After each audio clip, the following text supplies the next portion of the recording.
The La Niña event in the Pacific has now passed its peak strength.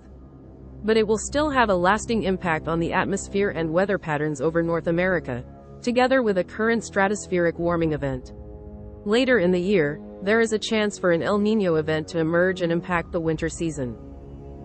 The global climate is very sensitive to large-scale ocean changes, especially the temperature and wind patterns. For this reason, we closely monitor these anomalies, as they can significantly influence seasonal weather patterns. We will look at the latest changes across the Pacific and how the La Niña will work with a stratospheric warming event to produce the weather patterns over North America. Then, we will look at the latest long-range predictions and what would an El Niño event mean for the 2025-2026 weather seasons. ENSO from winter to spring. The El Niño and La Niña we mentioned are just opposite faces of the ENSO, which stands for El Niño Southern Oscillation. This is a region of the Pacific Ocean that periodically shifts between warm and cold phases. Typically, there is a phase change around every 1 to 3 years. The image below shows the ENSO regions across the tropical Pacific. Regions 3 and 4 cover the eastern and western tropical Pacific. The main area covers the central parts, seen in the image as the Niño 3.4 region. Each ENSO phase influences the pressure and weather in the tropics differently. This affects the overall global circulation over time, changing weather patterns across the world. Each phase, cold, warm, usually develops between late summer and early fall and typically lasts until spring. But some events can last up to 2 or 3 years, as seen just a few years ago. The cold ENSO phase is called La Niña, and the warm phase is El Niño.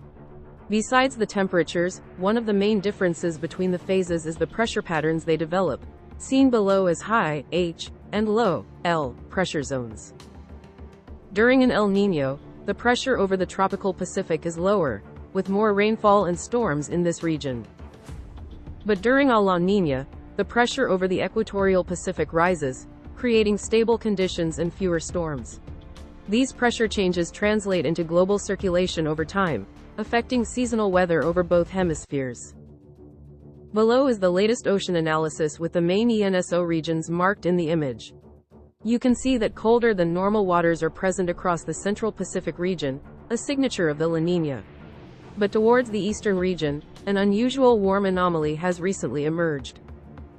A stronger cooling phase has been ongoing since early December.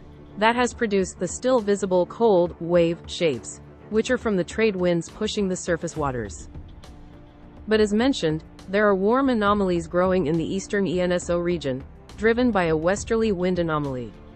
This has started the downfall of La Niña, but it still has a healthy cold area in the central parts, as seen in the previous image. Looking closer at the anomalies in the past month, we produced a video from the official weekly ocean analysis. As you can see, it shows the rapid spread of a warm anomaly in the eastern regions, pushing the cold out and into the central parts. Video was produced with images from cyclonicwx.com. But these anomalies involve more than just ocean surface temperatures. In the big picture, there are also wind patterns and subsurface anomalies at play. A large-scale ENSO change. The graph below shows the ocean temperature anomaly for the main ENSO 3.4 region since mid-December. You can see it has reached its lowest value after starting to cool down in early December, going below the -0.5 La Niña threshold. But since late February, you can see the impact of the emerging warm anomaly in the east. Looking at the wider region below, the graphic shows the ocean surface anomalies over time. Here, you can even better see the widespread cooling across the central Pacific area from November to February. But starting around 2 weeks ago, you can see the cold anomaly getting eroded from the east. The easterly trade winds were an important driving force behind this ocean cooling. The image below shows the wind anomaly in the lower atmosphere. Blue anomalies are easterly trade winds that promote ocean cooling, but the yellow and red colors indicate a westerly anomaly that promotes ocean surface warming. This way, we can see that a sustained westerly wind burst occurred in the eastern ENSO region, which helped to create the warm ocean anomaly. And you can also see in the forecast part that it will continue for at least 2 weeks. The activity below the ocean surface is also very important. The next image shows the subsurface ocean anomaly by depth. You can see the cold pool of the currently active La Niña is still focused in the central Pacific Basin down to around 150 meters, 500 feet, depth. But a warm anomaly is seen below the ocean to the west and deeper down, and at the surface levels to the east. This shows that the surface warm anomalies in the eastern ENSO region are not really deep. They seem to be driven more by the current westerly wind anomaly than a real phase change from the depth. But why are these anomalies even important? As you will see, a La Niña phase can still have an influence when going into spring, and not just in winter, especially if the polar vortex joins the show. A grip on the atmosphere. As mentioned, La Niña has a well-known atmospheric impact during the winter and spring seasons. Below is a typical spring pressure anomaly pattern during or after a La Niña phase. You can see the high pressure anomaly in the North Pacific, but more importantly, a low pressure area over Canada and the northern United States. A high pressure area in the North Pacific allows a low pressure area to expand over Canada and into the northern and central United States. This typically supports a more northerly flow, transporting colder, cooler air into the northern United States or parts of the Midwest and the Northeast in spring. The image below shows an average La Niña temperature anomaly for the spring season. It is produced from several decades of data, so it is just an average of many seasons. But you can still see that a La Niña event supports below normal temperatures over Canada and the northern half of the United States and above normal temperatures in the south. We can't say that this ocean cooling alone is the main reason for all the weather patterns in the United States and Canada. Other factors are also at play, and one is just now unfolding far above in the atmosphere. It is called the sudden stratospheric warming event, and we will link our special article on that event below, with more in-depth information. Below is the forecast for the mid-stratosphere, 31 kilometers, 18.5 miles, around 8 days from now. It shows the stratospheric high-pressure system taking over the polar regions and splitting apart the polar vortex. This is the stratospheric warming even at its peak, with the warming wave completely taking over the mid-stratosphere. Below is the vertical pressure anomaly image. You can see a high-pressure anomaly in the forecast part of the graphic. It shows the high-pressure anomaly developing in the stratosphere, and it is starting to make its way down as we go into mid-March. It is also starting to show some connection forming to the surface. Any pressure or temperature anomalies take some time to reach the lower levels. For that reason, we tend to estimate the potential weather impacts in the 0 to 30-day period after an SSW. We usually see those effects manifest as high-pressure anomalies at, or around, the polar circle. Below is the latest 30-day pressure forecast from mid-March to mid-April. You can see a high-pressure area in the Pacific, courtesy of the La Niña. But you can also see high pressure blocking over Greenland and the polar regions from the stratospheric warming. That combination helps to create and stabilize a low pressure anomaly over Canada and the United States. In early spring, this usually creates cooler conditions across the United States and can even bring some snowfall events to the northern parts of the United States. You can see this in the temperature forecast below, which shows the temperature anomaly for the same period. Colder than normal temperatures are forecast for the western United States, while the pressure changes from the La Niña and the stratospheric warming will bring some cooling to the eastern United States also. But while the current season is in the grip of La Niña, some long-range forecasts are starting to show the first signs that an El Niño event could emerge in the 2025-2026 season.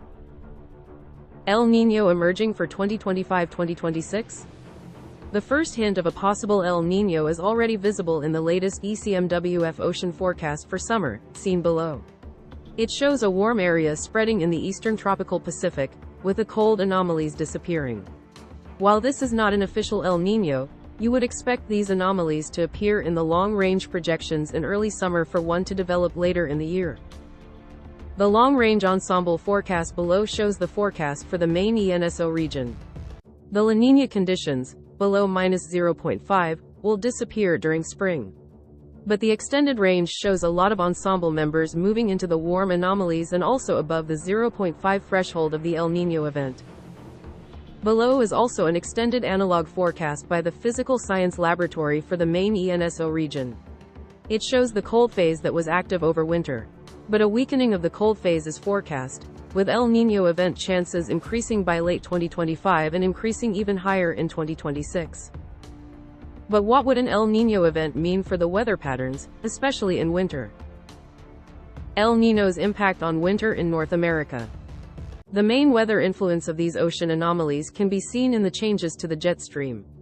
The jet stream is like a large river of air at around 8 to 11 kilometers, 5 to 7 miles, altitude. It brings along moisture and precipitation, so it has an important effect on temperature and snowfall patterns during the winter season. The most typical pressure effect of an El Niño is the low pressure area in the North Pacific. That usually extends and strengthens the subtropical jet stream over the southern United States. The image below from NOAA Climate shows the average position of the jet stream during El Niño winters and the resulting weather patterns over the United States and Canada. You can see the stronger Pacific jet stream across the southern United States. A stronger subtropical jet stream brings lower pressure, cooler temperatures, and more moisture to the southern United States. If enough cold air is available, that combination increases the snowfall potential across the central and eastern United States in an El Niño winter. Below are temperature anomalies for the past El Niño winters. You can see that El Niño winters are usually colder in the southern half of the United States and parts of the eastern United States. The northern half of the country is warmer than usual, with above normal temperatures also covering southern Canada. Temperatures have a major role in snowfall potential. The image below shows snowfall anomalies during El Niño winters. Some areas with more snowfall during an El Niño include the eastern United States, the southern United States, and the central and upper plains. That is mainly due to low pressure systems trailing across the southern United States. More moisture increases the chances of snowfall in the southern half if colder air is available. Less snowfall is usually seen across the deep southern United States, Ohio Valley, Midwest, Northern Plains, Northern Rockies, and Pacific Northwest. Actual snow amounts are always limited in the southern United States because it needs to be cold enough to snow. For that reason, there is usually much more snowfall during an El Niño in the higher and colder elevations of the southwestern United States. There is usually less snowfall around the Great Lakes, interior New England, the Northern Rockies, and the Pacific Northwest, extending into western Canada. This is essentially just an analysis of specific past winters. But just like 1 + 1 = 2, we can also see in the weather how a combination of certain global factors can produce a similar winter season more than once.